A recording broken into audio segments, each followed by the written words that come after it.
বন্ধুরা, একটি গ্রামে একটি রাজা ছিল। সে তার রাজ্যের সবার লোকেদের একটি পরীক্ষা নিতে ভাবে। সে সকাল সকাল উঠে রাজমহল থেকে বাইরে বের হলো এবং রাজমহলটাতে ঢোকার রাস্তার মাঝখানে একটি বড় পাথর রেখে সে জঙ্গলে লুকালো। রাজমহলে মানুষ আসা শুরু হলো এবং সব রকমের ধনী গরিব বড় ছোট মানুষ সেদিকে গেল, কিন্তু কেউই সে পাথরটাকে সরানোর চেষ্টা করলো না। কেউ কেউ সাইড দিয়ে বেরিয়ে যেত, আবার কেউ কেউ রাজ্যসভার ব্যাপারে খারাপ কথা বলতো।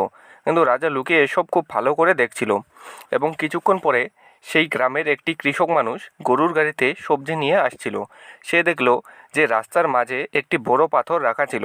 কৃষকটা তার গাড়িটাকে সাইডে সরিয়ে রেখে সে সেই পাথরটাকে সরাতে লাগলো।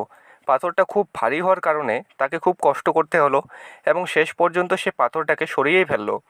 পাথরটা সরিয়ে সেই কৃষকটি হাত ঝাড়তে ঝাড়তে তার গাড়িতে গিয়ে বসে, কিন্তু তখনই তার নজর রাস্তায় পড়ে থাকা একটি পল্লীতে গিয়ে পড়ে, যেটা কি ঠিক সেই পাথরটার নিচে ছিল, যেটা সে মাত্রই সরালো।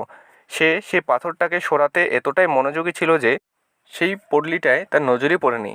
কৃষক সেই পটলিটার কাছে গেল এবং সেটাকে খুলে দেখে যে তার মধ্যে অনেকগুলো সোনার পয়সা ছিল। তার সাথে একটি কাগজও ছিল এবং সেটাতে লেখা ছিল এইসব সোনার পয়সা তার জন্য যে এই পাথরটাকে সরিয়েছে। এই গল্প থেকে আমরা এটাই বুঝতে পারি যে সুযোগ আমরা যেখানে সেখানে যে কোনো সময় পেতে পারি। যদি আমরা সুযোগগুলোকে এভাবে নষ্ট করি তাহলে সফলতা কখনো আমাদের হাত থেকে বেরিয়ে যাবে, আমরা টেরও পাবো না। এই জন্য যে কোনো কাজকে একটি সুযোগ হিসেবে দেখতে হয়। বন্ধুরা, লাইক এবং শেয়ার অবশ্যই করুন যদি ভিডিওটি আপনার একটুকু ভালো লেগে থাকে, এবং আপনি যদি আমাদের আরও ভিডিও দেখতে চান তাহলে অবশ্যই চ্যানেলটিকে সাবস্ক্রাইব করুন। বন্ধুরা, দেখা হচ্ছে পরের ভিডিওতে। ততক্ষণের জন্য আপনারা আপনার খেয়াল রাখবেন। আর ভিডিওটি দেখার জন্য আপনাদের অসংখ্য ধন্যবাদ।